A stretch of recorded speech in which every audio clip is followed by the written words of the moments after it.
Welcome to important classes में आप सभी का स्वागत है। फाइनली आज हिस्ट्री की जो पहला चैप्टर था ईंटें मन की तथा अस्थियां, आज उनका तीसरा लेक्चर आ चुका है। आज हम लोग जो बाकी के टॉपिक बचे हुए थे उनके बारे में समझेंगे और जानने की कोशिश करेंगे। तो चलिए आज की क्लासेस में बने रहिए और आप लोगों को अगर कुछ नया सीखने को मिलता है तो हमारे चैनल को सब्सक्राइब ज़रूर करें। तो चलिए आज हम लोग समझेंगे कि हिस्ट्री यानी इतिहास, हड़प्पा सभ्यता की जो बस्तियां थी वो कैसी थी, सामाजिक जीवन कैसा था, यहाँ के लोगों की रहन सहन कैसी थी, यहाँ की जो धार्मिक जीवन था वो कैसा था, यहाँ की जो लिपि थी वो कैसी थी, और ये भी जानेंगे कि यहाँ की जो सड़कों और नालियों की जो व्यवस्था थी वो किस प्रकार थी।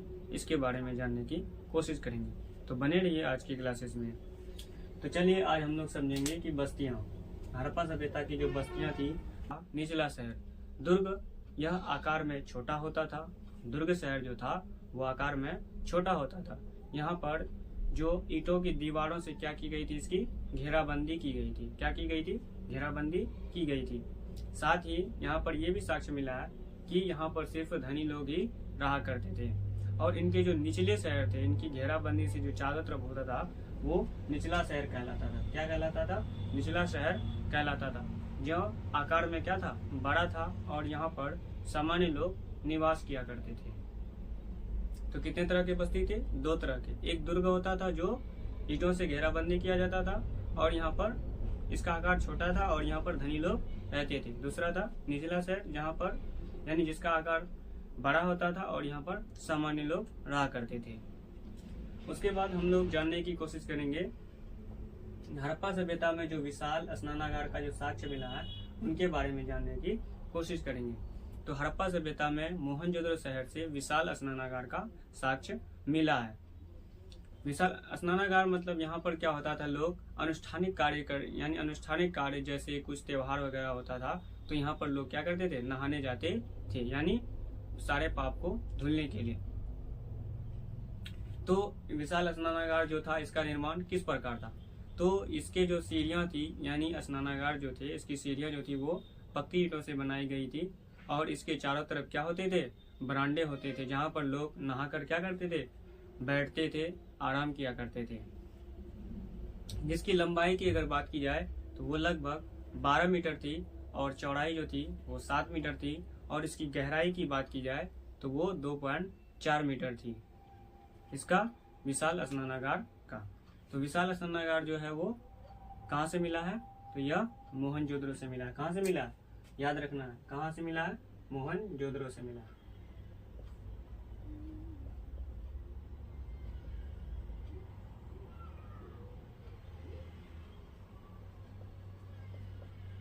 कहाँ से मिला है?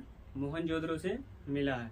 पूछेगा कि विशाल स्नानागार का साक्ष्य कहाँ से मिला है, तो वो मोहनजोदड़ो शहर से मिला है। उसके बाद हम लोग समझने की कोशिश करेंगे। हम लोग क्या समझे कि विशाल स्नानागार, इसकी लंबाई 12 मीटर थी, चौड़ाई 7 मीटर थी, और गहराई जो था वो इसका 2.4 मीटर हुआ करता था। आगे हम लोग समझेंगे कि विशाल अन्नानागार। विशाल अन्नानागार का मतलब होता है कि ये इसका भी साक्ष्य कहाँ से मिला है? मोहनजोदड़ो से मिला है। इसका उपयोग किसके लिए करता था? तो अनाजों को रखने के लिए। जब उस शहर में क्या होता था, अनाजों की संकट आती थी तो यहाँ के अनाजों का क्या करता था? इस्तेमाल करता था। तो अनाजों को रखने के लिए एक गोदाम बनाया गया था जिसे अन्नानागार कहा गया था। इसमें जो था छत खुले होते थे, इसमें हवा जाते थे, यानी ऊपर वाला छत नहीं, थोड़ा सा हवा जाने के लिए रास्ता छोड़ा जाता था। तो ये था विशाल अन्नानागार, जहाँ पर अनाजों को रखने के लिए एक घर बनाया गया था जहाँ पर अनाज रखे जाते थे, इसमें हवा जाने की रास्ता थी। ये इनकी क्या थी? विशेषता थी। उसके बाद हम लोग पढ़ेंगे जल निकासी प्रणाली। हड़प्पा सभ्यता में जल निकासी प्रणाली कैसी थी? हड़प्पा सभ्यता की जो जल निकासी प्रणाली थी वो उत्तम थी। क्या थी? बहुत ही उत्तम तरीके से बनाया गया था। यहाँ की जो सड़क थी और नालियां जो थी वो ग्रिड पद्धति में बनाया गया था। ग्रिड पद्धति का मतलब होता है कि सड़क जो था वो एक दूसरे को समकोण पर काटती थी, और सड़क के दोनों तरफ पक्की ईंटों की जो नालियां थी वो बनाई गई थी, जो हर घर के छोटे यानी गलियों के नालियों को कहाँ सड़क की जो मुख्य नालियां होती थी उससे जोड़ा जाता था। यानी कहने का मतलब ये हुआ कि जल निकासी प्रणाली, यानी प्रत्येक घर में क्या होता था, कुआं होता था, और जो भी मतलब कचरा होता था वो घर के कचरे जो थे वो गलियों के नाली से होते हुए सड़क के मुख्य नालियों में आकर मिल जाता था और इसे शहर से बाहर निकाल दिया जाता था। फिर आगे हम लोग पढ़ेंगे कि हड़प्पा सभ्यता की लिपि कैसी थी। हड़प्पा सभ्यता की लिपि कैसी थी? तो हड़प्पा सभ्यता की जो लिपि जो थी वो भाव चित्रात्मक थी। कैसी थी? भाव चित्रात्मक थी। सिर्फ भाव व्यक्त करने के लिए लिखा जाता था। यानी इसकी जो चित्र मिला है वो, यानी लिपि जो मिला है वो एक चित्र के रूप में सिर्फ भाव व्यक्त किया गया है। इसकी जो लिपि जो थी भाव चित्रात्मक थी। इसे आज तक किसी विद्वानों ने नहीं पढ़ पाया, इसलिए इस लिपि को रहस्यमयी लिपि कहा जाता है। कहा जाता है कि इस लिपि में लगभग 375 से लेके 400 तक क्या मिले हैं? चिन्ह मिले। क्या मिले? चिन्ह मिले। तो हड़प्पाई लिपि कैसी थी? भाव चित्रात्मक लिपि थी। कैसी थी? भाव चित्रात्मक लिपि थी। दूसरी बात, यह जो लिपि जो थी वो दाएं से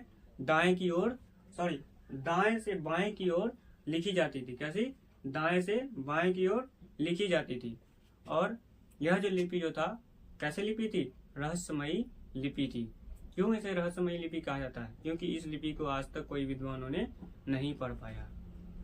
यानी हड़प्पाई जो लिपि जो था इसे आज तक किसी विद्वानों ने नहीं पढ़ पाया कि क्या लिखा है, इनका कहने का मकसद क्या था, आखिर ये क्या जानकारी देना चाहता है, इनका कोई साक्ष्य अभी तक नहीं मिला है। इसीलिए इस लिपि को रहस्यमयी लिपि कहा जाता है। कैसे लिपि कहा जाता है? रहस्यमयी लिपि कहा जाता है। आगे हम लोग समझेंगे हड़प्पा सभ्यता का सामाजिक जीवन। हड़प्पा सभ्यता का सामाजिक जीवन। हड़प्पा सभ्यता का सामाजिक जीवन कैसा था, इनके बारे में हम लोग जानने की कोशिश करते हैं। कहा जाता है कि हड़प्पा सभ्यता का जो सामाजिक जीवन था वो बहुत ही बेहतर था। यहाँ के जो लोग थे वो आपस में मिलजुल कर रहते थे और वक्त पड़ने पर एक दूसरे की सहायता भी किया करते थे। यहाँ के जो लोग थे वो क्या करते थे? मनोरंजन के लिए शिकार किया करते थे। यहाँ के जो लोग थे वो शाकाहारी भी था और मांसाहारी भी था। कहाँ के लोग? यानी हड़प्पा सभ्यता के जो लोग थे वो शाकाहारी और मांसाहारी दोनों थे। यहाँ के जो लोग थे वो आपस में मिलजुल कर रहते थे और समय आने पर एक दूसरे की मदद भी करते थे। अब हम लोग पढ़ेंगे हड़प्पा सभ्यता का धार्मिक जीवन। यानी हड़प्पा सभ्यता का धार्मिक जीवन कैसा था, इनके बारे में हम लोग समझेंगे। हड़प्पा सभ्यता का जो यानी धार्मिक जीवन है वो भी बहुत ही महत्वपूर्ण थी। यहाँ के जो लोग थे, कहाँ के? हड़प्पा सभ्यता के जो लोग थे वो मातृ देवी की पूजा किया करते थे। अब पता लगाएगा कि, यानी कई बच्चे कहेंगे कि आपको कैसे पता कि मातृ देवी की पूजा करते थे, या कौन देखा था जो इसकी साक्ष्य बता रहे हैं? तो खुदाई के दौरान हड़प्पा सभ्यता से क्या मिला? मातृ देवी की मूर्ति मिला है। इससे यह अंदाजा लगाया किसने? इतिहासकारों ने, कि यहाँ के जो लोग थे वो मातृ देवी की पूजा किया करते थे। दूसरी बात, हड़प्पा सभ्यता के जो लोग थे वो प्रकृति की भी पूजा करते थे। प्रकृति मीन्स यानी पेड़ पौधों की भी पूजा किया करते थे। यानी हड़प्पा सभ्यता की खुदाई के दौरान क्या मिला? सिक्के मिले हैं जिसमें यानी जिसमें जो था एक पेड़ का भी क्या मिला है? चित्र मिला है। इससे यह अंदाजा लगाया जा सकता है कि यहाँ के जो लोग थे वो प्रकृति की भी पूजा करते थे। तीसरी बात हम लोग यहाँ से समझेंगे पशुपति या शिव की पूजा। हड़प्पा सभ्यता के जो लोग थे वो पशुपति यानी शिव जी की भी पूजा किया करते थे।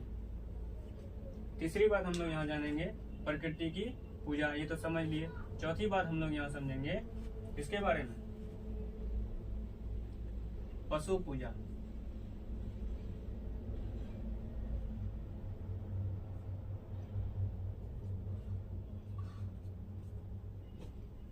यानी हड़प्पा सभ्यता के जो लोग थे वो पशुओं का भी पूजा किया करते थे। पशुओं में भी कौन सा पशु? एक सींग वाला बैल। यानी हड़प्पा सभ्यता के जो लोग थे वो एक सींग वाला बैल की पूजा किया करते थे। तो आज का टॉपिक हमारे लिए इतना ही था और एक वीडियो आएगा इस चैप्टर का लास्ट लेक्चर होगा जो, उसके बाद फिर हम लोग ज्योग्राफी की ओर चलेंगे। और आइए हम लोग जो चीज़ पढ़े उसके बारे में एक शॉर्ट रिवीजन कर लेते हैं। पहला पढ़े हड़प्पा सभ्यता की बस्ती, यानी हड़प्पा सभ्यता के बस्ती कितने प्रकार के थे, कैसे थे। हड़प्पा सभ्यता की जो बस्ती थी वो दो तरह के होते थे। एक दुर्ग होता था जो आकार में छोटा होता था और इसे ईंटों की दीवारों से घेराबंदी किया जाता था और यहाँ पर विशिष्ट यानी धनी लोग रहते थे। उसके बाद दूसरा जो था वो निचला शहर था जो आकार में बड़ा होता था, यहाँ पर सामान्य लोग रहते थे। फिर दूसरा हम लोग पढ़े विशाल स्नानागार। क्या पढ़े? विशाल स्नानागार। हड़प्पा सभ्यता के मोहनजोदड़ो शहरों से क्या मिला है? स्नानागार का साक्ष्य मिला है। और जो यह इसकी जो सीढ़ियां जो थी वो पक्की ईंटों से बनाई गई थी और इनका उपयोग जो है वो अनुष्ठानिक कार्यों के लिए किया जाता था। फिर हम लोग पढ़े विशाल अन्नानागार। विशाल अन्नानागार का अर्थ होता है कि अनाजों को रखने का एक बड़ा सा गोदाम, यानी हड़प्पा सभ्यता के जो लोग थे वो अनाजों को रखने के लिए एक गोदाम बनाया था। जब अनाजों की संकट आती थी तो इस गोदाम से अनाज निकालकर उपयोग में लाते थे। फिर हम लोग पढ़े जल निकासी प्रणाली। हड़प्पा सभ्यता की जो जल निकासी प्रणाली थी वो बहुत ही उत्तम थी। यहाँ की सड़क और नालियों की जो निर्माण किया गया था वो ग्रिड पद्धति में किया गया था, बहुत ही उत्तम तरीके से किया गया था। यहाँ के घर में, हर घर में क्या होती थी? नालियाँ होती थी और उस नालियों के द्वारा क्या होता था? सड़क के मुख्य नालियों से आकर मिला दिया जाता था, जिससे शहर के यानी गांव घर के सारे कचरे जो होते थे वो मुख्य नालियों में आके गिर जाता था और इसे शहर से बाहर आसानी से निकाल दिया जाता था। फिर हम लोग पढ़े हड़प्पाई लिपि। हड़प्पा सभ्यता की जो लिपि थी वो दाएं से बाएं की ओर लिखी जाती थी। यह एक भावचित्रात्मक लिपि थी और इस लिपि यह लिपि जो था वो एक क्या था? रहस्यमयी लिपि था। क्यों? क्योंकि इस लिपि को आज तक किसी विद्वानों ने नहीं पढ़ पाया। फिर हम लोग पढ़े और इस बात को यानी मतलब इम्पोर्टेंट ऑफ ये बात यह है कि यहाँ के जो लिपि के जो चिन्ह मिले हैं वो लगभग 375 से लेके 400 तक चिन्ह मिले हैं। फिर आगे हम लोग पढ़े सामाजिक जीवन। हड़प्पा सभ्यता का जो सामाजिक जीवन था वो बहुत ही उन्नत था। यहाँ के लोग जो थे बहुत मेहनती थे। यहाँ के जो लोग थे वो अपने जीवन यापन के लिए खेती किया करते थे, पशुपालन किया करते थे और आपस में मिलजुल कर रहते थे और वक्त पड़ने पर एक दूसरे की मदद भी करते थे। हड़प्पा सभ्यता के जो लोग थे वो शिकार भी किया करते थे। हड़प्पा सभ्यता के जो लोग हैं वो मांसाहारी तथा शाकाहारी दोनों थे। यहाँ के जो लोग थे सौंदर्य प्रदर्शन के लिए क्या करते थे? चीजों का इस्तेमाल करते थे। फिर आगे हम लोग पढ़े धार्मिक जीवन। हड़प्पा सभ्यता का धार्मिक जीवन भी बहुत ही महत्वपूर्ण था। यहाँ के जो